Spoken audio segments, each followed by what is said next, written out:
പരിശുദ്ധ പരമ ദിവ്യകാരുണ്യത്തിന് എന്നേരവും ആരാധനയും സ്തുതിയും പുകഴ്ചയും ഉണ്ടായിരിക്കട്ടെ. പരിശുദ്ധ പരമ ദിവ്യകാരുണ്യത്തിന് എന്നേരവും ആരാധനയും സ്തുതിയും പുകഴ്ചയും ഉണ്ടായിരിക്കട്ടെ. പരിശുദ്ധ പരമ ദിവ്യകാരുണ്യത്തിന് എന്നേരവും ആരാധനയും സ്തുതിയും പുകഴ്ചയും ഉണ്ടായിരിക്കട്ടെ. ചോസൺ എന്ന് പറയുന്ന ആ ഒരു സീരീസ് ഉണ്ട്, ഇടയ്ക്ക് കാണുന്നത് നല്ലതാണ്. അതിനകത്ത് വിശുദ്ധ മത്തായിയെ ലേവി എന്ന് പറയുന്ന ചുങ്കക്കാരനെ കർത്താവ് വിളിക്കുന്ന ഒരു രംഗമുണ്ട്. അയാൾ പിന്നീട് മത്തായി എന്ന് പറയുന്ന കർത്താവിൻ്റെ സുവിശേഷം എഴുത്തുകാരനായിട്ടൊക്കെ മാറുന്ന കാഴ്ച. പക്ഷെ ഈ ഒരു രംഗം നമ്മുടെ ജീവിതത്തിൻ്റെ കർത്താവിനെ കുറിച്ചുള്ള എല്ലാ സംശയങ്ങളും മാറ്റിക്കളയുന്ന, അവിടുത്തെ കരുണയെക്കുറിച്ചുള്ള ആഴം നമുക്ക് മനസ്സിലാക്കി തരുന്ന ഒരു രംഗമാണ്. എന്തൊരു സ്നേഹത്തോടു കൂടെയാണ് ചുങ്കക്കാരനായിട്ടുള്ള ഒരു മനുഷ്യനെ കർത്താവ് തൻ്റെ കൂടെ കൂടാനായിട്ട് ക്ഷണിക്കുന്നതെന്ന് കാണുമ്പോൾ അയാളുടെ കണ്ണ് തന്നെ അറിയാതെ നിറയുന്നത് നമ്മൾ കാണും. എന്നെ തന്നെയാണോ എന്നുള്ള വലിയ ഒരു കടച്ചിലിൽ അയാൾ ഇങ്ങനെ നിൽക്കുന്നത് കാണാൻ പറ്റും. ശരിക്കും എന്നെ ആരും വിളിക്കാറില്ലല്ലോ, എന്നെ എല്ലാവരും വിളിക്കുന്നത് ചീത്ത മാത്രമാണ്, മോശപ്പെട്ട കാര്യങ്ങൾ മാത്രമാണ് എന്നെക്കുറിച്ച് പറയണത്. എൻ്റെ കൂടെ നിൽക്കാനോ എൻ്റെ അടുത്തേക്ക് വരാനോ താല്പര്യമില്ലാതെ കല്ലെറിയാനും കുത്തുവാക്കുകൾ പറയാനും മാത്രം മനുഷ്യർ ശ്രമിക്കുമ്പോൾ ഇവിടെ ഒരാൾ സ്നേഹപൂർവ്വം കണ്ണിലേക്ക് നോക്കി എന്നെ അനുഗമിക്കാൻ വരിക എന്ന് പറഞ്ഞു നിൽക്കുമ്പോൾ മത്തായിക്ക് ലേവിക്ക് പോവാതിരിക്കാനാവില്ല. അയാൾ ആ കർത്താവിനെ അനുഗമിക്കുന്നത് നമ്മൾ കാണുന്നുണ്ട്. മത്തായി ശ്ലീഹായുടെ ഈ ഒരു മാനസാന്തരത്തെക്കുറിച്ച് എഴുത്തുകാരൊക്കെ പറയണത്, ഇത്രയും കാലം ചുങ്കം എഴുതാൻ ഉപയോഗിച്ചിരുന്ന കത്തി ഉപയോഗിച്ച് പിന്നീട് അയാൾ കർത്താവിൻ്റെ സുവിശേഷം എഴുതി എന്നുള്ളതാണ്. അത്രയ്ക്ക് ഇങ്ങനെ ജീവിതത്തിൻ്റെ എല്ലാ ദിശകളെയും മാറ്റിമറിക്കുന്ന ഒരു കൊടുങ്കാറ്റ് കണക്ക്, എന്നാൽ വലിയ ഒച്ചപ്പാടും ബഹളമൊന്നും ഇല്ലാതെ കർത്താവ് ഇങ്ങനെ ജീവിതത്തിലേക്ക്, ഒരാളുടെ ജീവിതത്തിലേക്ക് വന്ന അയാളെ വലയം ചെയ്ത് തിരിച്ചു പോകുമ്പോൾ ആ കൊടുങ്കാറ്റിൻ്റെ വലയത്തിനുള്ളിൽ ആ മനുഷ്യൻ കൂടെ ഉണ്ടെന്നുള്ളതാണ് സത്യം. കർത്താവെ, അങ്ങ് ഇങ്ങനെ പാപികളെ തേടി വന്നു എന്നൊക്കെ വചനം പറയുമ്പോൾ ഞങ്ങൾക്കുറപ്പാണ് അങ്ങ് ഞങ്ങളെയും വിളിക്കുന്നുണ്ട്. ഞങ്ങളുടെ പാപങ്ങൾ ഓർക്കാതെ, ഞങ്ങളുടെ കുറവുകൾ സാരമാക്കാതെ ഞങ്ങളെ അങ്ങ് നിരന്തരം ക്ഷണിക്കുന്നുണ്ടെന്നുള്ളത് സത്യം തിരിച്ചറിയാനും അങ്ങിലേക്ക് ഇങ്ങനെ ചേർന്ന് നിൽക്കാനൊക്കെ വേണ്ട കൃപ തരണേ എന്ന് പ്രാർത്ഥിക്കുന്നു. മുടന്തുള്ളതിനെയും പുഴുക്കുത്തേറ്റതിനെയും എൻ്റെ ദൈവത്തിന് വേണമെന്നുള്ള ചിന്ത നമ്മുടെ ജീവിതത്തെ വല്ലാതെ ബലപ്പെടുത്തും, ഒരുപാട് ശക്തി നൽകും നമുക്ക്. എത്ര കുറവുകളുള്ളവരാണ്, ചുങ്കക്കാരനും പാപിയുമായിട്ടുള്ള ഒരാളുടെ മുൻപിൽ നിന്നാണ് ഈശോ അയാളെ ക്ഷണിച്ചു കൊണ്ടുപോകുന്നത്. മത്തായി ശ്ലീഹയുടെ മാത്രം കാര്യമല്ല, മിക്കവാറും എല്ലാവരും ഇങ്ങനെ ഓരോരോ രംഗങ്ങളിൽ നിന്ന്, മോശപ്പെട്ട ഇടങ്ങളിൽ നിന്ന്, ക്രിസ്തുവിന് നിരക്കാത്ത സാഹചര്യങ്ങളിൽ നിന്ന് അവൻ പിക്ക് ചെയ്തതാണെന്നുള്ളതാണ്.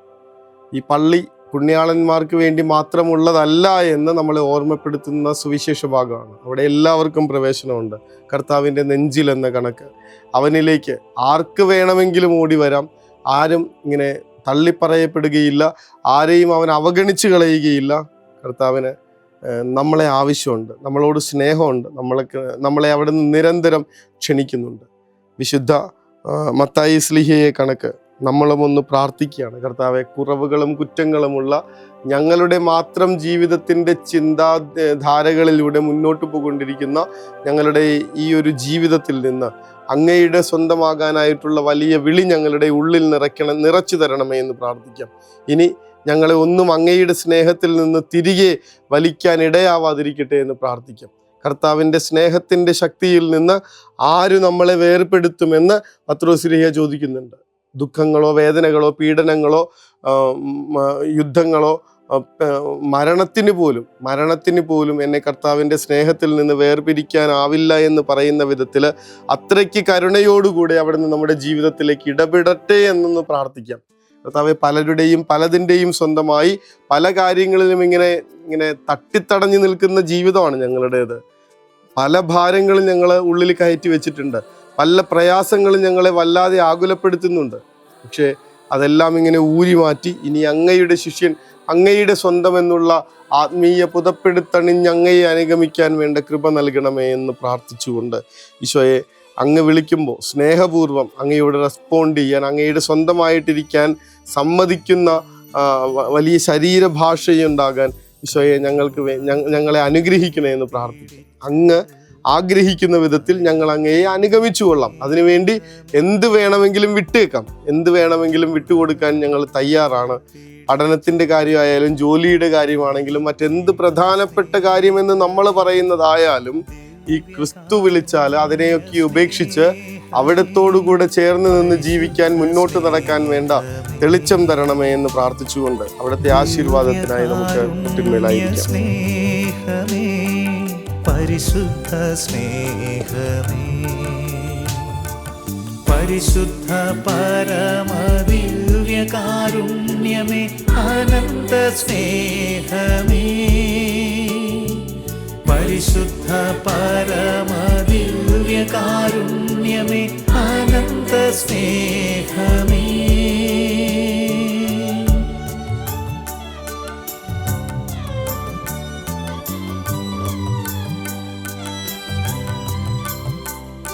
പരിശുദ്ധ പരമ ദിവ്യകാരുണ്യത്തിന് എന്നേരവും ആരാധനയും സ്തുതിയും പുകഴ്ചയും ഉണ്ടായിരിക്കട്ടെ. പരിശുദ്ധ പരമ ദിവ്യകാരുണ്യത്തിന് എന്നേരവും ആരാധനയും സ്തുതിയും പുകഴ്ചയും ഉണ്ടായിരിക്കട്ടെ. പരിശുദ്ധ പരമ ദിവ്യകാരുണ്യത്തിന് എന്നേരവും ആരാധനയും സ്തുതിയും പുകഴ്ചയും ഉണ്ടായിരിക്കട്ടെ. കർത്താവേ, ഞങ്ങളെ അങ്ങയുടേതായി സ്നേഹപൂർവം ക്ഷണിച്ച് നെഞ്ചോട് ചേർത്ത് നിർത്തുന്നതിനെയോർത്ത് ഞങ്ങൾ നന്ദി പറയുന്നു.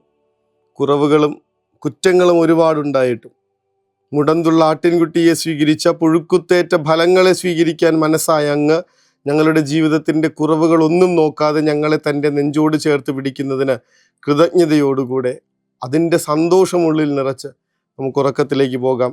ഞാൻ ദൈവത്തിൻ്റെ സ്വന്തമാണ്, അവിടുന്ന് എന്നെ സ്വന്തമാക്കിയിരിക്കുന്നു, അവിടുന്ന് എന്നെ പേര് ചൊല്ലി വിളിച്ചിരിക്കുന്നു. കരുണതൻ കയർ പിടിച്ച് നയിച്ചിടും സ്നേഹമേ, ദിവ്യകാരുണ്യ സ്നേഹമേ, പരിശുദ്ധ സ്നേഹമേ, പരിശുദ്ധ പരമദിവ്യകാരുണ്യമേ, അനന്ത സ്നേഹമേ, പരിശുദ്ധ പരമ